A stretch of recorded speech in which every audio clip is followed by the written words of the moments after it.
Hey Ellis 102, this is Unit 3, and this lesson is all about the library catalog. And so we're going to learn about the library catalog itself, the classification systems contained within, and how to search it.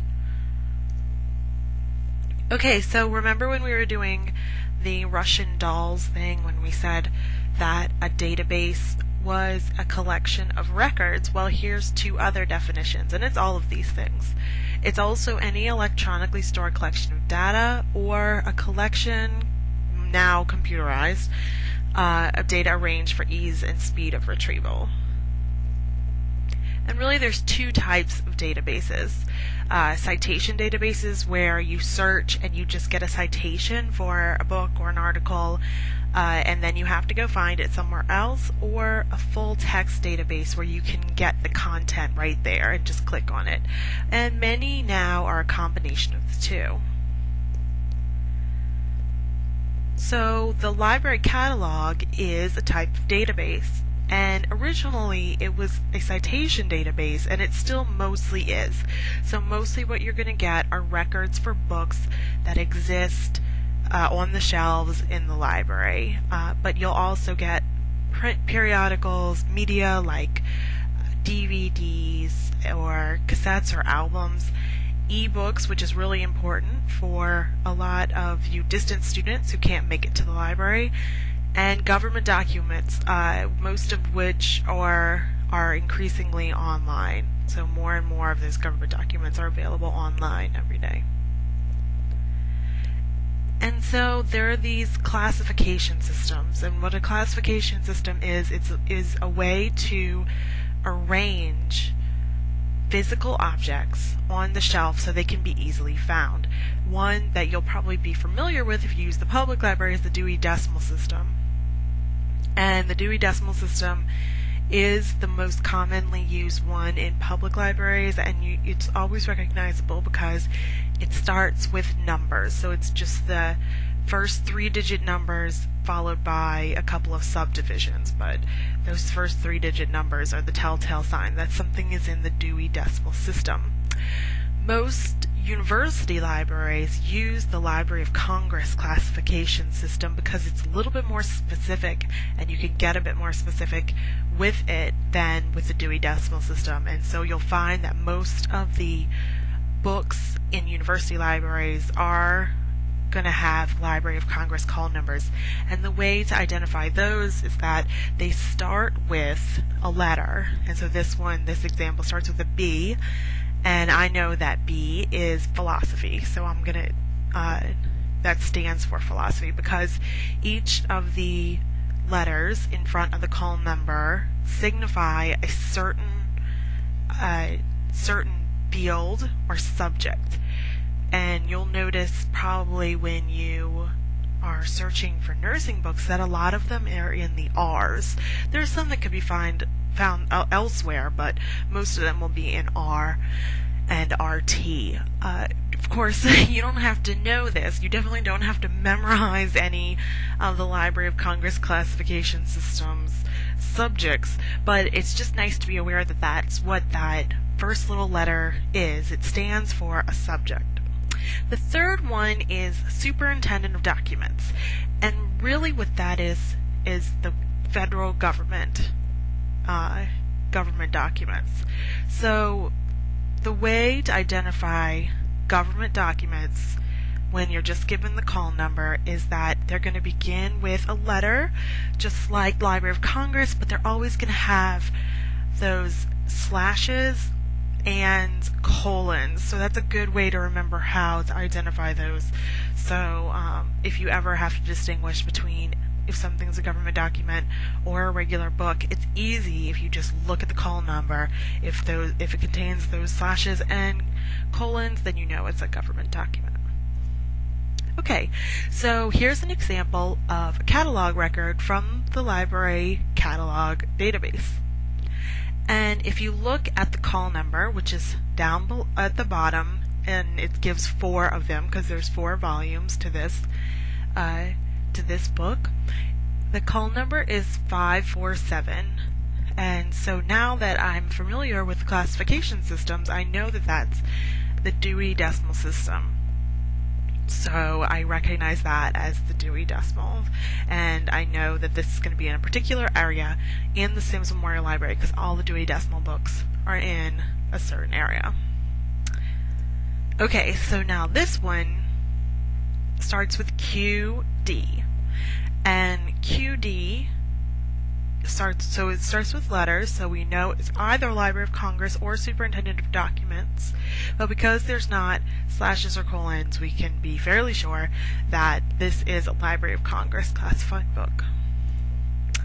And then this last one contains that telltale dash and colon, so we know that this one is the Superintendent of Documents, the government documents materials, and so that's the SUDOC classification. Okay, so I'd like to make a distinction between two different kinds of books that are found in the library: reference books and stacks books, kind of what we refer to all the other books that are not reference books. So reference books are broad in scope. These are your encyclopedias, your dictionaries, those types of things, and they're really good for the beginning of research. If you go back to that research pyramid, you'll notice that they fall towards the bottom. They're a good way to get an overview of a topic, and these do not circulate. So in pretty much every library you go into, it doesn't matter which one, reference books you're not going to be able to check out. They're always going to stay on the shelf, and it's fine because usually you don't need that much of a reference book because they're so broad, they cover so much stuff that usually what you're looking for is such a small amount that you can read it in one sitting, or you can make a copy of it. So stacks books are more specific. They are kind of fall right there in the middle of that research triangle if you want to go back and review that, and they do circulate, so you can check those out. And most of our ebooks that you look at through the internet, and I'll show you about that later, tend to be stacks books, but we do have some reference books as well that you can look at online. Okay, so when we're talking about how to actually get to these things in the library catalog, we need to make a distinction between natural language searching and keyword searching. When you use natural language searching, you really are using that to search internet search engines. Those are the ones that use natural language searching. So you could type in an actual question into Google, and this is what I mean by natural language. You could say, literally type in, what is the capital of Florida? And Google will pick out the things that it thinks are keywords. So it'll pick out capital Florida and give you a return based on those things that it thinks are important. And then there are databases that use keyword searches. They do not use natural language. If you were to type what is the capital of Florida into a library database or another kind of paid database, you're probably not going to get a very good return because it's going to be looking for all of your words in its records and how many are actually going to have what is the capital of Florida in a book or in an article just like that. You need to be more precise when you search, and that's where those Boolean operators that we use come in handy. So that's where you would put in capital and Florida, and you'd probably get a return of Tallahassee. But as long as you know how to manipulate the search, you can get really good results with keyword searching. Okay, so we learned how to use those Boolean operators to get good keyword searches.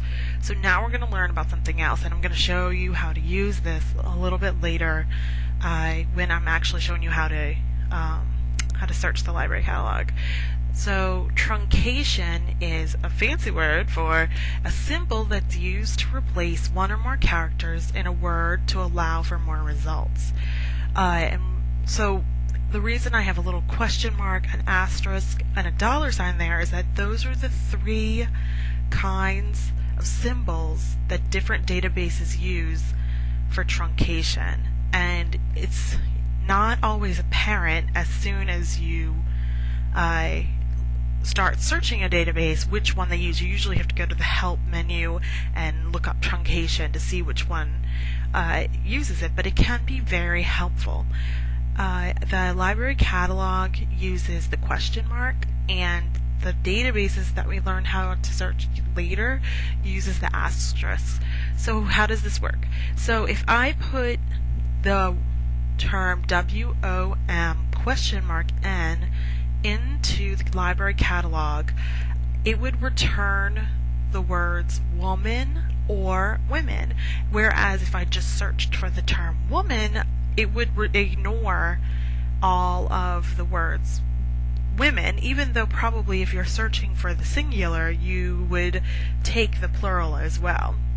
And another example is that if you put NURS, and then if it uses a dollar sign, or if you're using the library catalog, question mark, then you would get results for nurse, for nursing, for nursery, for any word that begins with NURS.